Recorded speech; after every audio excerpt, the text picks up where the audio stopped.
Well, they're locked in battle in Washington, and the Democrats have embraced fully Obamacare. They have embraced it. They will not change one jot or one tittle, not one clause in the government's program, nothing. They won't make one single concession. So it seems like to me that what we ought to start doing is calling it Democrat care, not Obama, because the Democrats now own it. And if the Republicans had any sense, they would back off, give them the continuing resolution nice and clean, and say, okay, fellas, it's all yours. I don't know if they're going to do that or not, but it would be a smart political move. Well, the two sides are still fighting with one another, and Terry, don't you think that's the way they ought to do it? I mean, call the thing. Compromise is a word of the past. Well, that's not compromise. I mean, that's just saying, okay, guys, you know, it's yours. You pick up the marbles. It's now Democrat care. They should begin calling it Democrat, not Obama, because Obama's not running for re-election. Right. All the Democrats in the Senate, I mean, a third of them, and the ones in the House are all running for re-election. And it seems like to me they'll bring it to the people. If it's a success, they'll get credit. If it's a failure, they'll get the blame. It's a good idea. It's a good idea. Well, in the meantime, both sides are still pointing fingers at each other in Washington, and neither one has come up with an answer of how to end the government shutdown. Charlene Israel has the story. Day 3 of the government shutdown, and still no progress. Instead, lawmakers are playing the blame game. The president reiterated one more time tonight that he will not negotiate. All we're asking for here is a discussion and fairness for the American people under Obamacare. The only thing that's stopping it is that John Boehner right now has not been willing to say no to a faction of the Republican Party that are willing to burn the House down because of an obsession over my health care initiative. The media appears to be siding with the president. A recent Media Research Center poll reported that the nation's big 3 news networks have blamed the Republican Party for the government shutdown 21 times, both parties 4 times, and Democrats 0 times. But Republicans insist they're the ones trying to end the shutdown. The House passed measures that would fund national parks, National Institutes of Health, and the National Guard. But the White House and Senate Democrats say it's all or nothing. Meanwhile, nearly 800,000 federal workers across the country are furloughed. Among them are some of the nation's intelligence analysts. National Intelligence Director James Clapper says that's putting the country at risk. This seriously damages our ability to protect the safety and security of this nation and its citizens. But a report by the Weekly Standard points out that there are more than 2 million federal employees in the U.S. That means more than 60% are deemed essential and still working, including 86% of Homeland Security. For most people that are not in direct proximity with the federal government and aren't planning to interact with a federal facility that shut down, it's mostly business as usual. About 2/3 of the federal workforce, more than 2/3 of the federal workforce is still at business as usual, classified as essential services. Charlene Israel, CBN News. Well, while the government is shut down, Democrat care is facing numerous problems, just trying to get off the ground. John Jessup has that story from Washington. Pat, more problems for Obamacare as Americans simply can't get the online exchanges to work. People have been trying to make phone calls and get onto the websites to check out the new insurance system, but they continue to run into problems. One woman in Iowa said the second day was even worse than the first. And one pastor in Minnesota tried at least 10 times to open an account on his state's Obamacare website, but he couldn't. The same story was repeated across the country. Obamacare supporters say the glitches show there's a high public interest in the new insurance program, but so far there are no solid numbers on how many people have been able to sign up. Houston tops an ugly list. According to the Justice Department, the Texas city is one of the country's largest hubs for human trafficking. The problem is simply too big for police to tackle alone. So Christian organizations are helping to shine a light on the problem and give shelter to victims. Ephraim Graham has that story. A night drive on the streets of Houston shines a bright light on a big problem. Ship Channel area is a huge hotspot.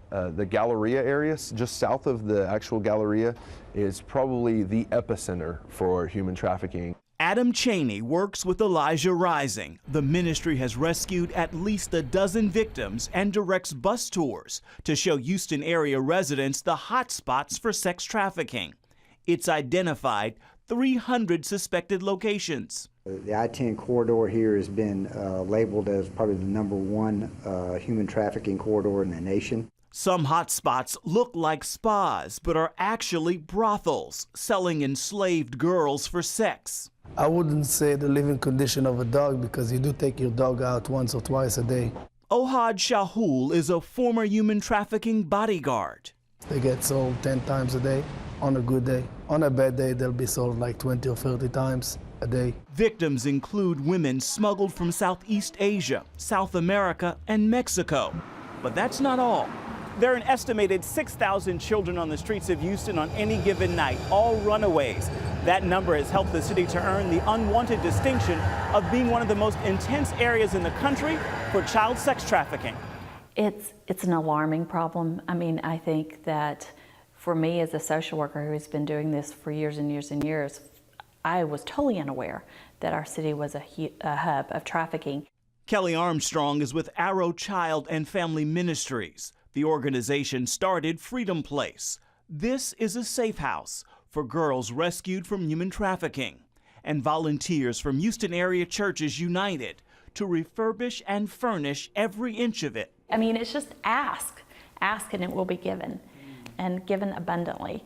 And that's what we have experienced. I mean, everything in this home has really been donated. Armstrong calls this farm and its services a place for girls to hide, heal, and find hope for their future. Ephraim Graham, CBN News, Houston, Texas. The U.S. Attorney's Office says 500 human trafficking victims have been rescued in Houston in 10 years. The average age of girls entering the industry is 13, and their life expectancy once there is only 7 years. Members of a North Carolina church are mourning the loss of several members today. They were killed in a head-on collision on a Tennessee highway Wednesday. 8 people are in critical condition. The church members were returning from a Jubilee event when their bus went out of control.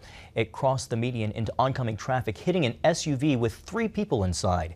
Then it slammed into a tractor trailer and burst into flames. The bus driver and the drivers of the other 2 vehicles died. 4 others on the bus were also killed. The pastor of Front Street Baptist Church asked for prayers as members of his congregation wait for word on their loved ones. This is a time of difficulty, but we trust in God. We trust that He is there always. The cause of the crash? A blown tire on the church's bus. A new movie opens tomorrow called Grace Unplugged. It's about a young worship leader who dreams of becoming a big star outside of the church walls. But will the price of fame prove to be too high? Wendy Griffith sat down with the stars of the movie and brings us this inside look at the story.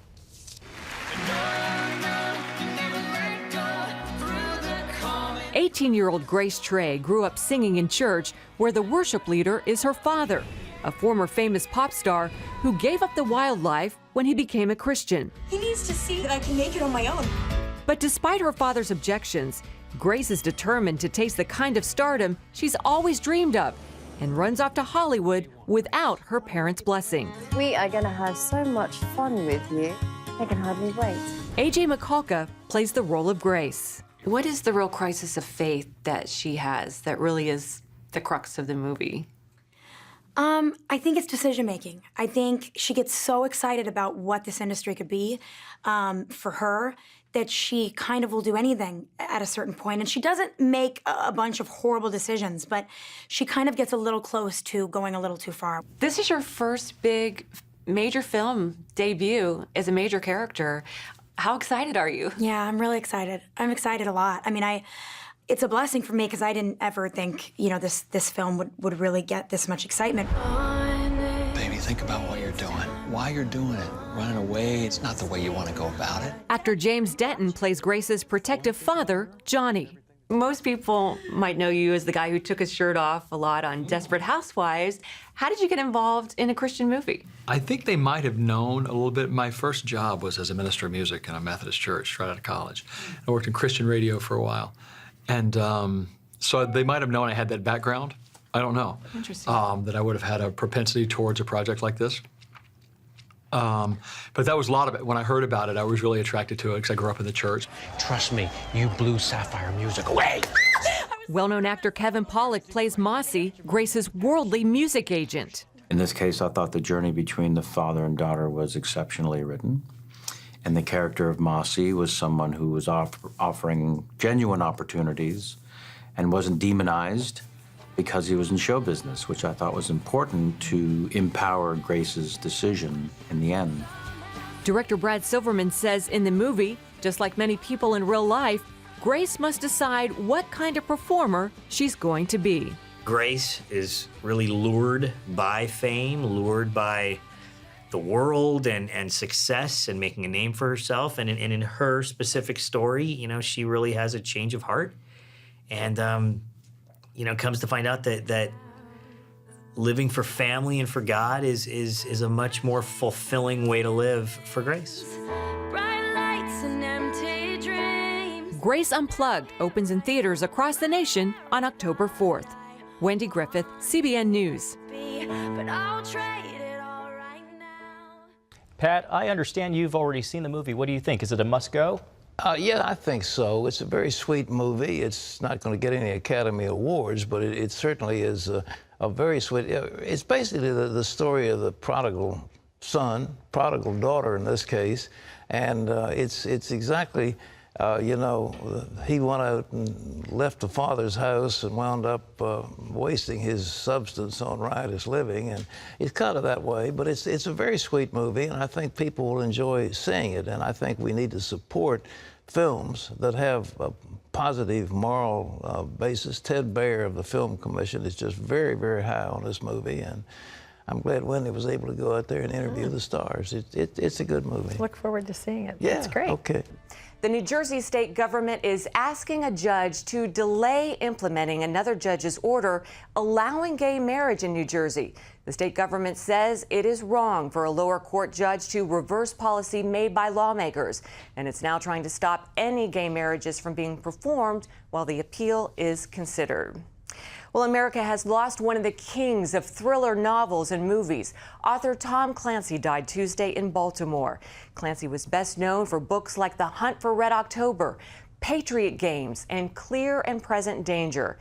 His 25 novels included more than a dozen #1 bestsellers, and there was such realism and attention to detail in his books, a military official once suspected the author of having access to classified material. Clancy was 66. And you can always get the latest from CBN News by going to our website. That's at cbnnews.com.